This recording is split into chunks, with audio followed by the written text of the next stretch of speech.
Mr. Bezmenov was born in 1939 in a suburb of Moscow. He was the son of a high-ranking Soviet Army officer. He was educated in the elite schools inside the Soviet Union and became an expert in Indian culture and Indian languages. He had an outstanding career with Novosti, which was the, and still is, I should say, the press arm or the press agency of the Soviet Union. It turns out that this is also a front for the KGB. He escaped to the West in 1970 after becoming totally disgusted with the Soviet system, and he did this at great risk to his life. He certainly is one of the world's outstanding experts on the subject of Soviet propaganda and disinformation and active measures. Well, you spoke several times before about ideological subversion. That is a phrase that I'm afraid some Americans don't fully understand. When the Soviets use the phrase ideological subversion, what do they mean by it? Ideological subversion is the process which is legitimate, overt, and open. You can see it with your own eyes. All you have to do, all American mass media has to do, is to unplug their bananas from their ears, open up their eyes, and they can see it. There is no mystery. There is nothing to do with espionage. I know that espionage, intelligence gathering, looks more romantic. It sells more deodorants through the advertising, probably. That's why your Hollywood producers are so crazy about James Bond type of thrillers. But in reality, the main emphasis of the KGB is not in the area of intelligence at all. According to my opinion and opinion of many defectors of my caliber, only about 15% of time, money, and manpower is spent on espionage as such. The other 85% is a slow process which we call either ideological subversion or active measures, активные мероприятия in the language of the KGB, or psychological warfare.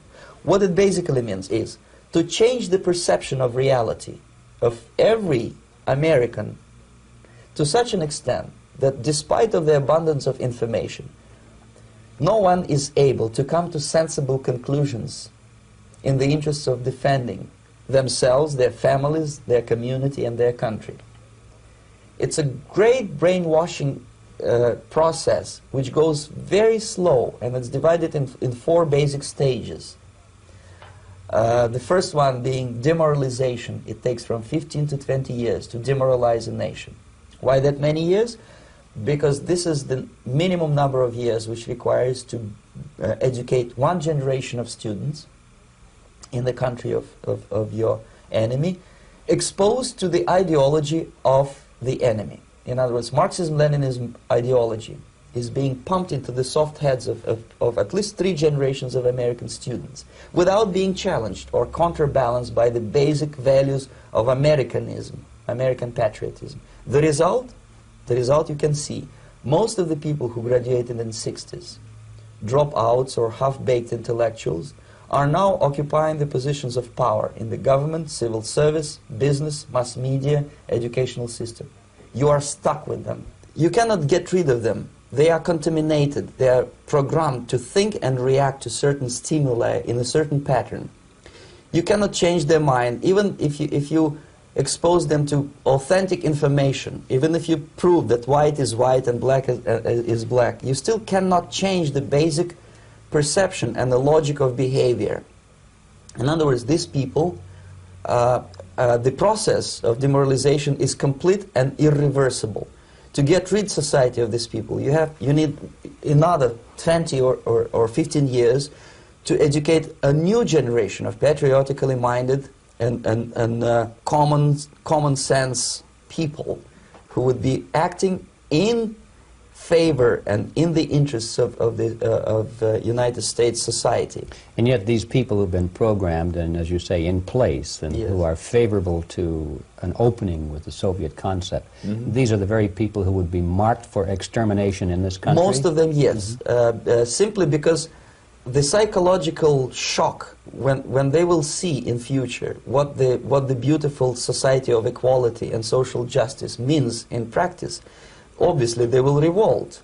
They will be very unhappy, frustrated people. And the Marxist-Leninist regime does not tolerate these people. Obviously they will join the links of dissenters, dissidents. Yes. Unlike in present United States, there will be no place for dissent in future Marxist-Leninist America. Here you can get popular like Daniel Ellsberg and filthy rich like Jane Fonda for being dissident, for criticizing your Pentagon. In future, these people will be simply squashed like cockroaches. Nobody is going to pay them nothing for their beautiful, noble ideas of equality. This they don't understand, and it will be a greatest shock for them, of course. The demoralization process in the United States is basically completed already. For the last 25 years. Actually, it's overfulfilled, because demoralization now reaches such areas where previously not even Comrade Andropov and all his experts would even dream of such a tremendous success. Most of it is done by Americans to Americans, thanks to lack of moral standards. As I mentioned before, exposure to true information does not matter anymore. A person who was demoralized is unable to assess true information. The facts tell nothing to him. Even if I shower him with information, with authentic proof, with documents, with pictures, even if I take him by force to the Soviet Union and show him concentration camp, he will refuse to believe it until he is going to receive a kick in his fat bottom. When a military boot crashes his balls, then he will understand, but not before that. That's the tragic of the situation of demoralization. So basically America is stuck with demoralization, and unless, even if you start right now, here, this minute, you start educating new generation of Americans, it will still take you 15 to 20 years to turn the tide of ideological perception of reality back to normalcy and patriotism. The next stage is destabilization. This time, subverter does not care about your ideas and the patterns of your consumption. Whether you eat junk food and get fat and flabby, it doesn't matter anymore. This time, and it takes only from 2 to 5 years to destabilize a nation, what matters is essentials: economy, foreign relations, defense systems. And you can see it quite clearly that in some areas, in such sensitive areas as defense and economy, the influence of Marxist-Leninist ideas in the United States is absolutely fantastic. I could never believe it 14 years ago when I landed in this part of the world that the process will go that fast. The next stage, of course, is crisis. It may take only up to 6 weeks to bring a country to the verge of crisis. You can see it in Central America now. And after crisis, with a violent change of power, structure, and economy, you have so-called the period of normalization. It may last indefinitely. Normalization is a cynical expression borrowed from Soviet propaganda. When the Soviet tanks moved into Czechoslovakia in '68, Comrade Brezhnev said, "Now the situation in brotherly Czechoslovakia is normalized." This is what will happen in the United States if you allow all these schmucks to bring the country to crisis, to promise people all kind of goodies and the paradise on earth, to destabilize your economy, to eliminate the principle of free market competition, and to put a big brother government in Washington, D.C., with benevolent dictators like Walter Mondale, who will promise lots of things, never mind whether the promises are fulfillable or not. He will go to Moscow to kiss the bottoms of new generation of Soviet assassins. Never mind. He will create false illusions that the situation is under control. Situation is not under control. Situation is disgustingly out of control.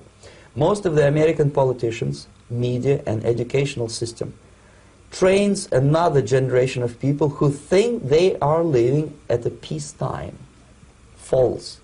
United States is in the state of war, undeclared total war against the basic principles and the foundations of this system. And the initiator of this war is not Comrade Andropov, of course. It's the system. However ridiculous it may sound, the world communist system or the world communist conspiracy, whether I scare some people or not, I don't give a hoot. If you are not scared by now, nothing can scare you. But you don't have to be paranoid about it. What actually happens now, that unlike myself, you have literally several years to live on unless the United States wake up. The time bomb is ticking. With every second, the disaster is coming closer and closer. Unlike myself, you will have nowhere to defect to, unless you want to live in Antarctica with penguins. This is it. This is the last country of freedom and possibility. We spoke several times before about ideological subversion. That is the phrase when the Soviets used the phrase ideological subversion. Ideological subversion is